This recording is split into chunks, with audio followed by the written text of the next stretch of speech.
When the flowers arrived, I smiled until I read the card twice and felt my hands start to shake. They were lilies.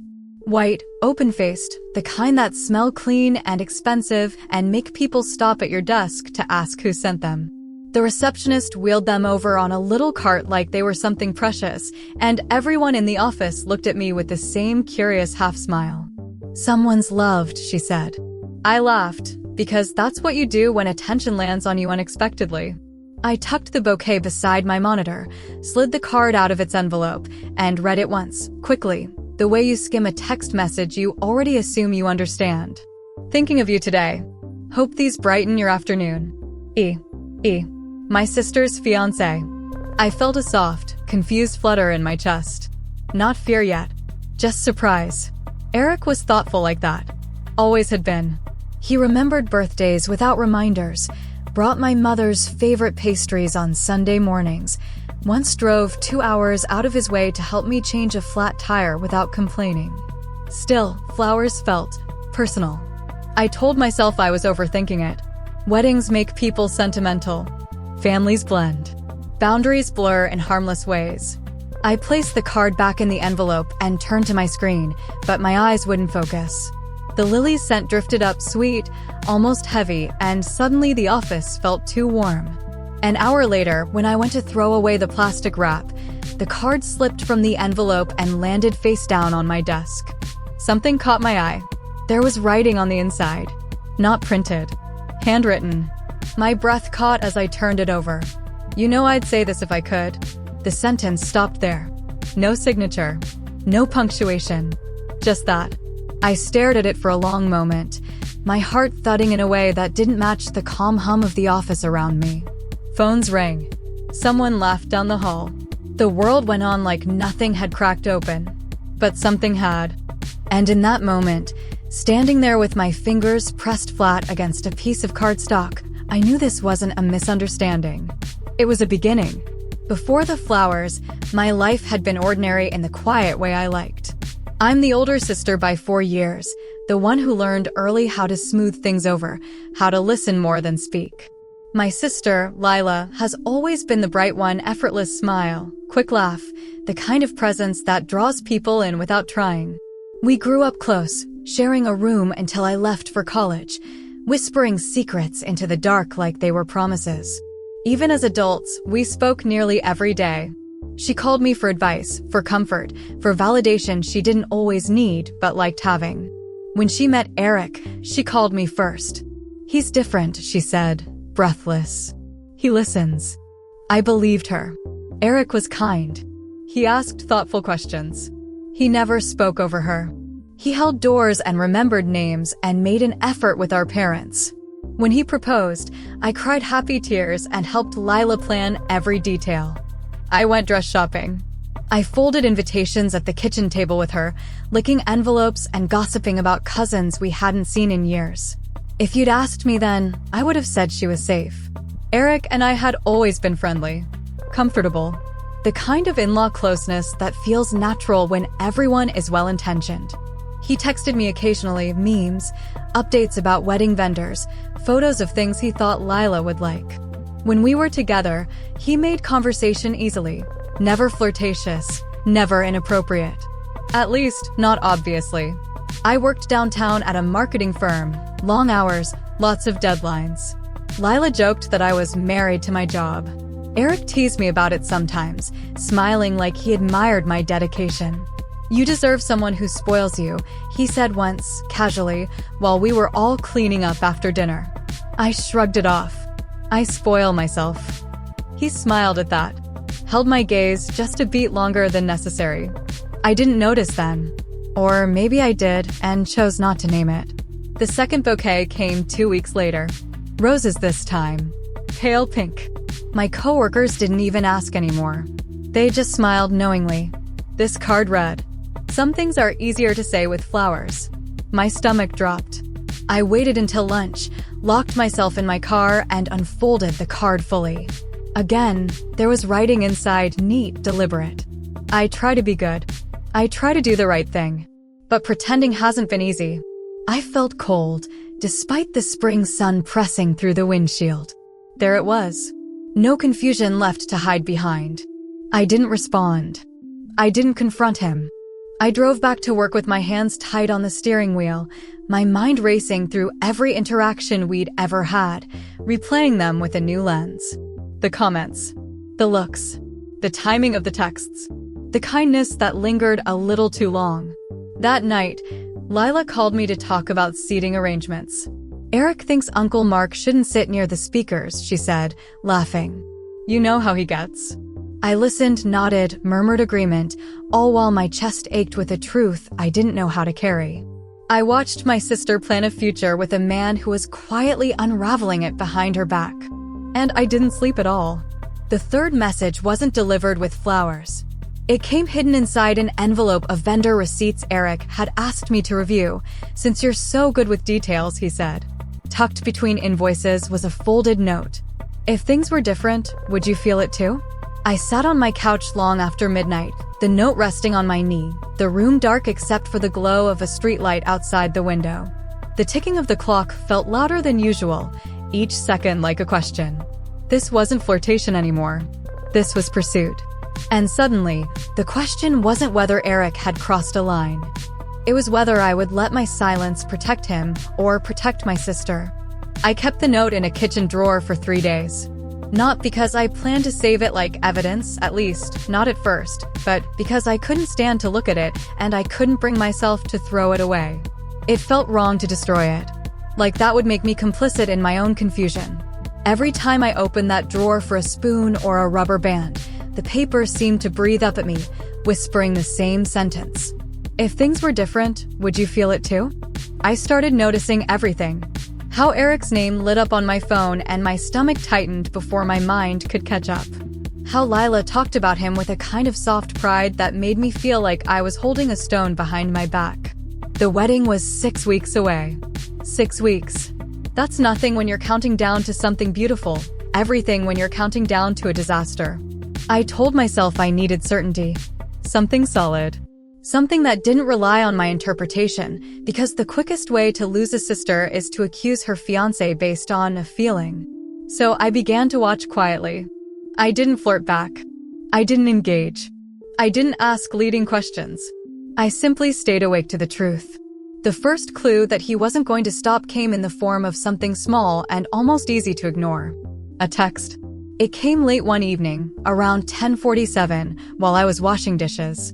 Eric, you home? I stared at it with wet hands, soap bubbles clinging to my fingers. I didn't respond. 2 minutes later. Eric, I drove past. Your lights are on. Just wanted to make sure you're okay. It wasn't threatening.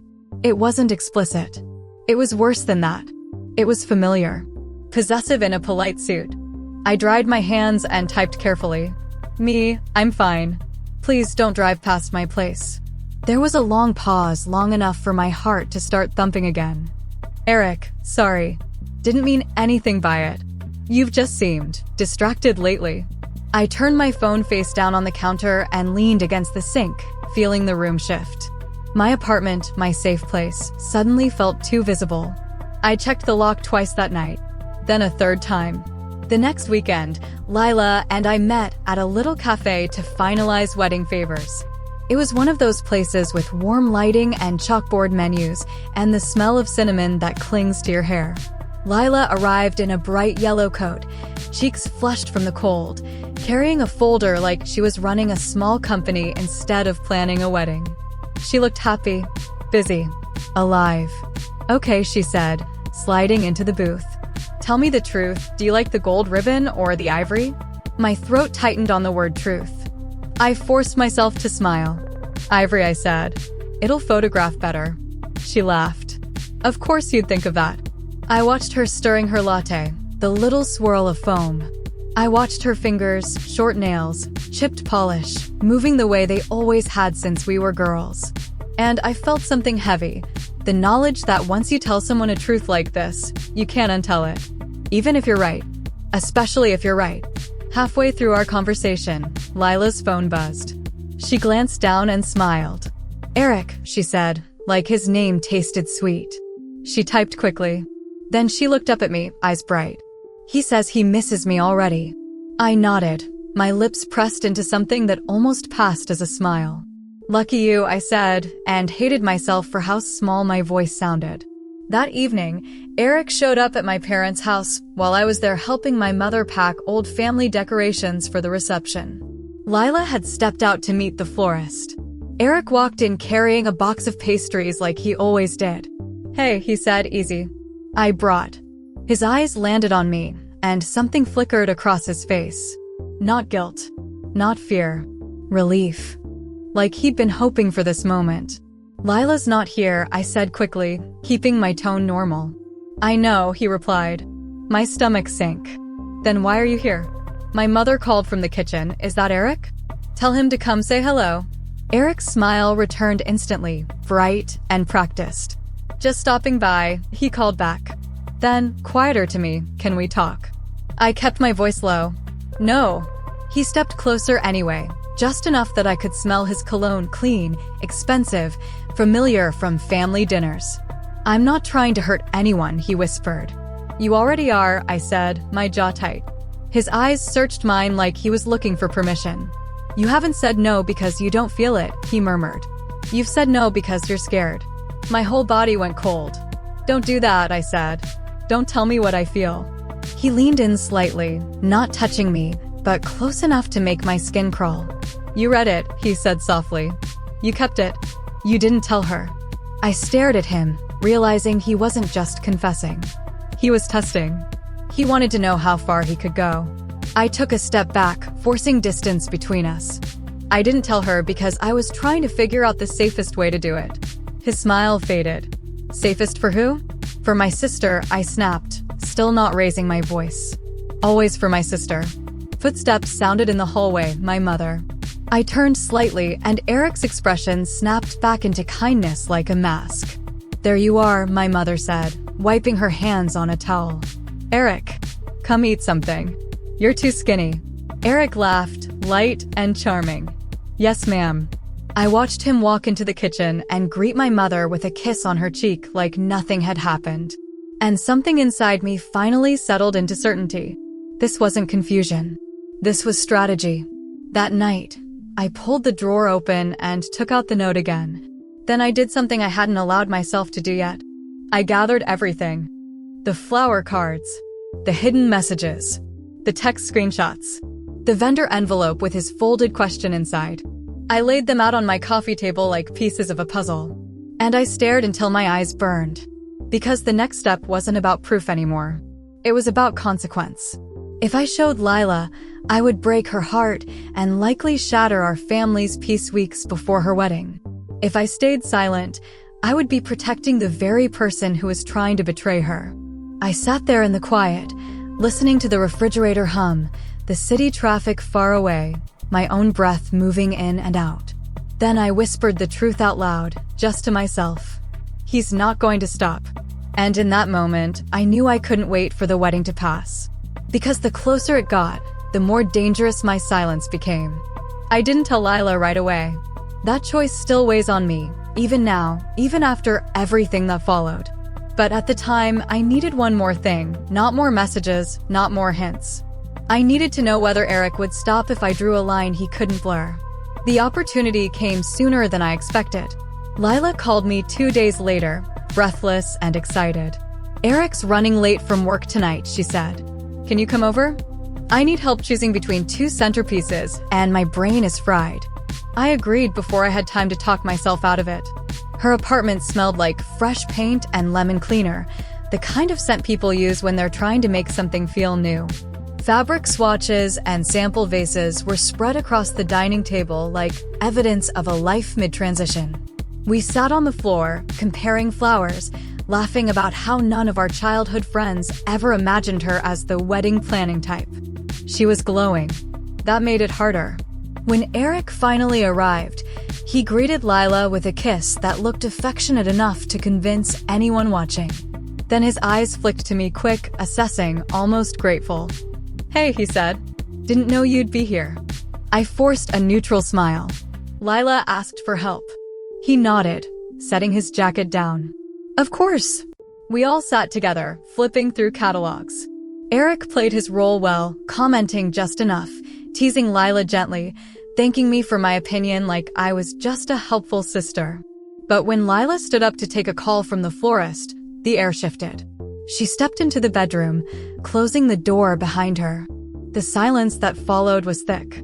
Eric leaned back in his chair and looked at me, really looked at me, like he was finally tired of pretending. "You're going to tell her," he said quietly.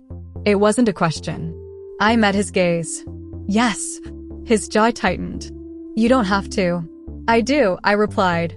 "You put me in that position." He exhaled through his nose, a short, controlled breath. "You're misreading this." "No," I said. "I've been underreading it for months." He leaned forward, lowering his voice. "You think you're protecting her. But what you'll actually do is humiliate her. Right before her wedding. In front of everyone." My chest tightened, but my voice stayed steady. "That's not on me." He shook his head slowly. "You're angry because you feel overlooked. Because you're alone. And you want to blow this up." That did it. I stood up. "You don't get to diagnose me to excuse yourself," I said, my hands trembling just slightly. "You crossed lines. Repeatedly. And instead of taking responsibility, you're trying to make me the problem." Footsteps sounded behind the bedroom door. Lila was coming back. Eric's face changed instantly, softened, worried, almost wounded. "She's stressed," he said gently, turning toward the hallway. "I think the planning's getting to her." I looked at him then, really looked, and felt something break cleanly in half. This man wasn't confused. He was practiced. Lila came back into the room smiling, phone in hand. "Florist confirmed the peonies," she said. Crisis averted. Eric stood and kissed her forehead. "See? Everything works out." I watched the way she leaned into him, trusting, and my resolve hardened into something unmovable. I didn't tell her that night. I waited until the next morning, when the light was honest and the world felt less fragile. I invited Lila over to my place, told her I had something important to talk about. She arrived with coffee and that familiar look of concern. "Are you okay?" she asked, setting the cups down. I nodded. "I will be." We sat on the couch. I took a breath that felt like stepping off a ledge. "I need to show you something," I said. Her smile faded. "Okay." I didn't dramatize it. I didn't cry. I handed her the first card, the lilies. Watched her read it. Then the roses. Then the note from the vendor envelope. Her brow furrowed. Confusion. Then disbelief. "What is this?" she asked, her voice small. "I didn't imagine it," I said quietly. "And I didn't encourage it. I tried to stop it." She looked up at me, eyes searching my face like she was hoping to find a flaw, a joke, anything that would let her set the papers down and laugh. "This doesn't make sense," she whispered. "He wouldn't. He loves me." "I know," I said. "That's why this hurts." Her hands shook as she read the messages again. Her breathing changed shorter, faster. "When?" she asked. "For months." Silence fell between us, heavy and raw. Then she asked the question I'd been dreading. "Why didn't you tell me sooner?" I swallowed. "Because I wanted to be absolutely sure. And because I knew once I did, everything would change." She nodded slowly, tears spilling over now. "You should have told me." "I know," I said. "And I'm sorry." She covered her mouth with her hand and cried, not loudly, but deeply, like someone trying not to shatter. I didn't touch her. I let her have the space to feel it fully. After a long moment, she looked at me again. "Did he ever touch you?" "No," I said immediately. "Never." She closed her eyes, relief and pain mixing together. "Did you feel anything?" I hesitated just long enough to be honest. "I felt uncomfortable. And trapped. And scared for you." That answer seemed to land. She nodded again. "Okay." That word carried more weight than anything else she said. Lila didn't confront Eric right away. She asked for time. "I need to see who he is when I ask," she said quietly. "Not who he pretends to be." I understood that. We hugged before she left, tight, like we were holding onto something solid in a suddenly unstable world. As the door closed behind her, I sat back down on the couch and stared at the empty space where she'd been. I didn't know what she would choose. But I knew one thing for certain. Whatever happened next, the truth was no longer mine to carry alone. Lila didn't call me for 2 days. Those were the longest 2 days I can remember, not because I feared her anger, but because I feared her silence. Silence can mean many things. Denial, shock, or the quiet work of grief happening behind closed doors. I replayed our conversation over and over, wondering if I should have said something differently. Softer, earlier, louder. Every version ended the same way, with the truth sitting between us, unmovable. On the third morning, my phone rang. "Can you come over?" Lila asked. Her voice was calm in a way that frightened me more than tears would have. "Eric's at work. I just need you here." I didn't ask questions. I grabbed my keys and drove. Her apartment looked unchanged when I walked in, wedding magazines still stacked on the table, the seating chart taped to the wall, a half-assembled welcome sign leaning in the corner. But the air felt different, like something had been removed. She was sitting at the dining table with her laptop open, a legal pad beside it filled with neat handwriting. "You were right," she said before I could speak. My heart dropped anyway. "I asked him," she continued, folding her hands together. Not accusing, just asking. I told him I felt something was off. I sat across from her, my body tense. "What did he say?" "At first, he laughed," she said. "He said I was stressed. That planning was messing with my head." I closed my eyes briefly. Then I showed him the cards, she went on. "The notes. The messages you saved." Her voice wavered for the first time. "And he changed." I waited. "He didn't deny it," she said. "He said he was confused. That he never meant for it to go that far. That he thought you understood him better than I did." Anger flared in my chest, sharp and hot. But I kept my voice steady. "I'm sorry." She shook her head.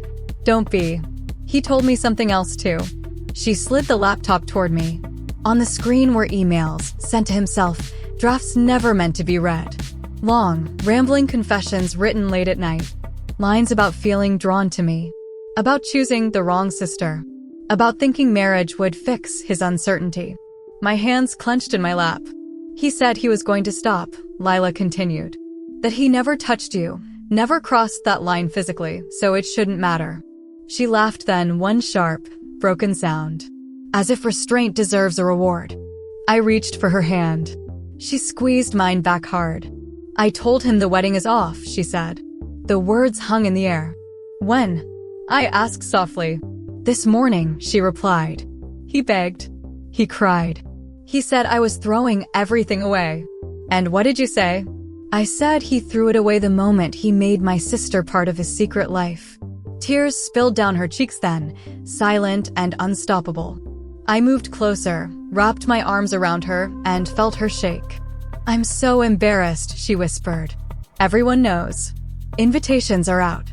Deposits are paid." I rested my cheek against her hair. "You didn't do this." "But I chose him," she said. "I trusted him." "That wasn't a flaw," I replied. "That was love." The fallout came faster than either of us expected. Eric's parents called first, confused, defensive, asking for explanations that weren't theirs to demand. Some friends took sides without hearing the whole story. Others went quiet, unsure where to place their loyalty. The wedding was officially canceled the following week. Lila sent a simple message to guests. "Due to personal circumstances, the wedding will not be moving forward. Thank you for understanding." Some responded with kindness. Others with curiosity disguised as concern. Eric tried once more to reach me. The message was short. "I never meant to hurt anyone. I hope one day you can forgive me." I stared at it for a long time before deleting it. Forgiveness, I'd learned, is not the same as access. Lila moved in with me temporarily. My apartment filled with boxes and late-night conversations and moments of shared silence that felt heavier than words. Some nights she cried. Some nights she was angry. Some nights she just stared at the ceiling and asked questions with no answers. "What if he's right?" she asked once. "What if he would have changed?" "Then he would have changed before you had to catch him," I said gently. She nodded, absorbing that. The public consequences came quietly but firmly. Eric's reputation shifted. People stopped speaking of him as the perfect guy. The story didn't need embellishment. The truth was enough. At work, I received fewer flowers. At home, I slept better. One evening, weeks later, Lila sat beside me on the couch, her head resting on my shoulder. "You saved me," she said softly. I shook my head. "You saved yourself. I just handed you the mirror." She smiled faintly. Still, we sat there in the dim light, the weight of what might have been slowly loosening its grip. This wasn't the ending either of us wanted, but it was the one that kept us honest. And in that honesty, something stronger than heartbreak was taking shape. Life after the wedding that never was didn't move forward the way people expect it to. There was no clean break, no dramatic before and after moment where everything suddenly made sense. Instead, the days stretched out gently, unevenly, like a road still settling after an earthquake. Lila stayed with me for nearly 2 months. At first, it felt temporary, like she was camping in my life until hers restarted. But slowly, her presence became part of the rhythm.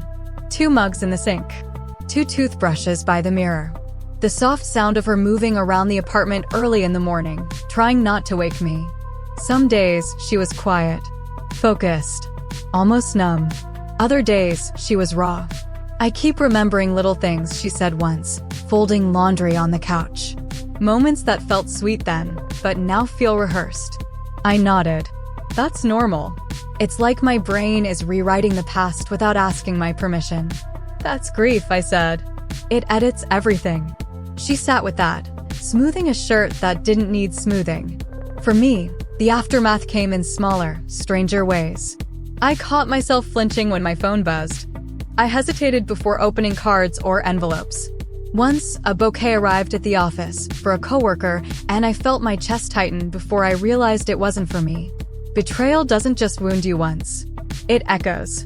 I started therapy at the urging of a friend.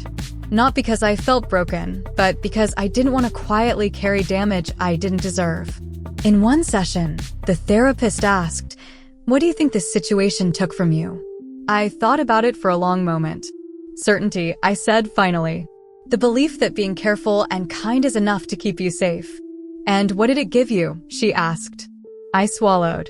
"Clarity." Lila began to change too. She cut her hair, took long walks alone, started saying no without explanation. She stopped apologizing for taking up space. One evening, she came home with a small plant and placed it on the windowsill.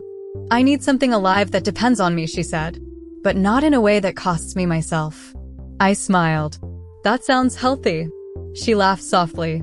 "Don't get used to it." We didn't talk about Eric much anymore. When his name came up, it was with distance, not hatred, not longing. Just recognition of something that no longer belonged in our lives. One night, over takeout and half-watched television, Lila said, "You know what hurts the most?" "What?" "He didn't just want you," she said quietly. "He wanted the version of you that he imagined without ever asking who you actually were." I looked at her surprised. "That's true," I said.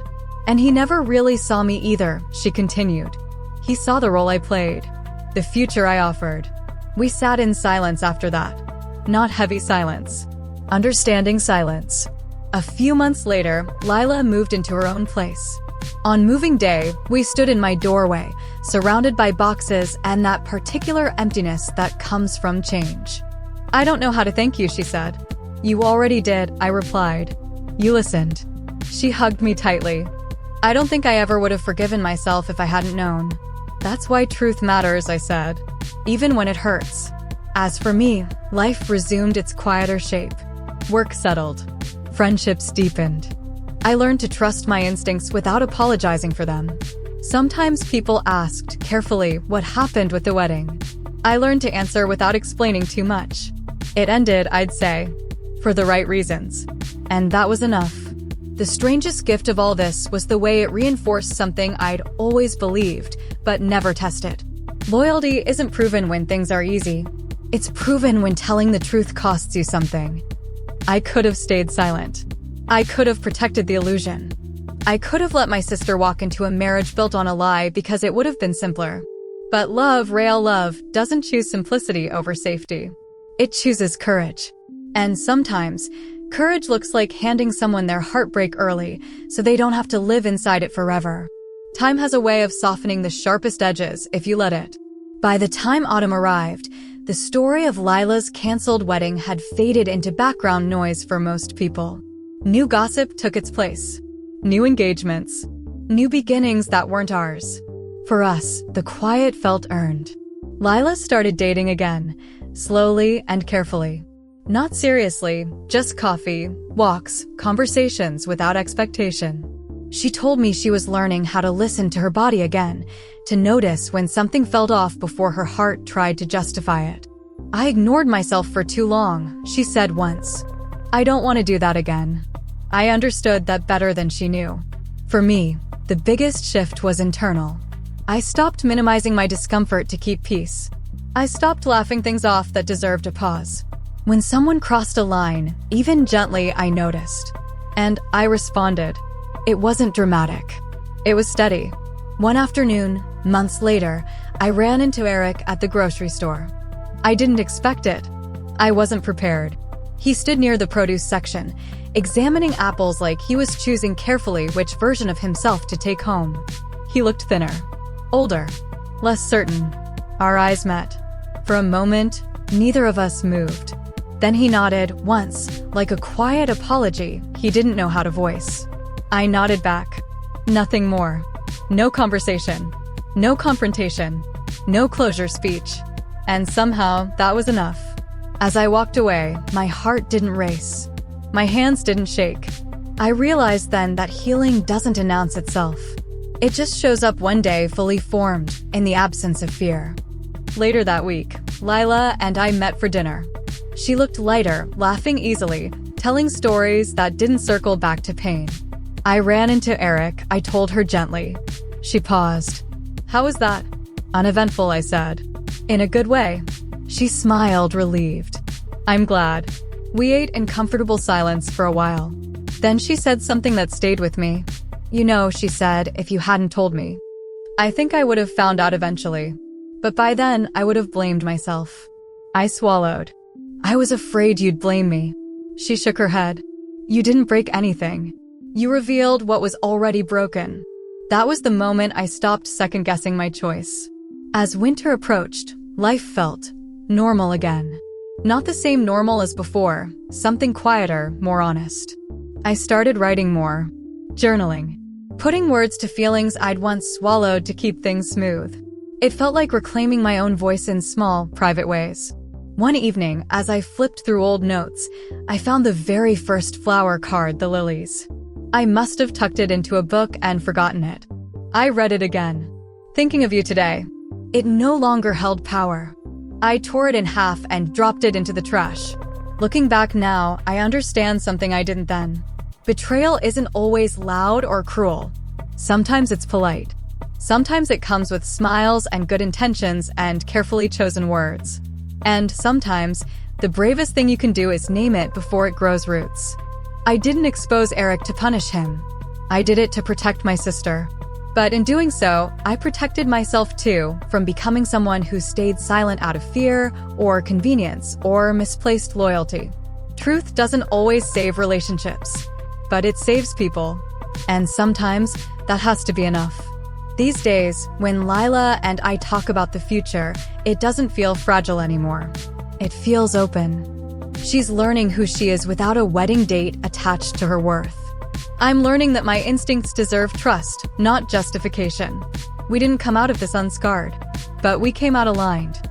And that alignment, that quiet, unbreakable honesty between two sisters, is something no betrayal could take from us. There's a moment I come back to sometimes, not because it still hurts, but because it reminds me who I chose to be. It's the moment I sat across from my sister, the truth resting between us like something fragile and alive. I could have protected her happiness for a little longer. I could have let the wedding happen and told myself it wasn't my place. But love doesn't work that way. Real love doesn't borrow peace from tomorrow just to stay comfortable today.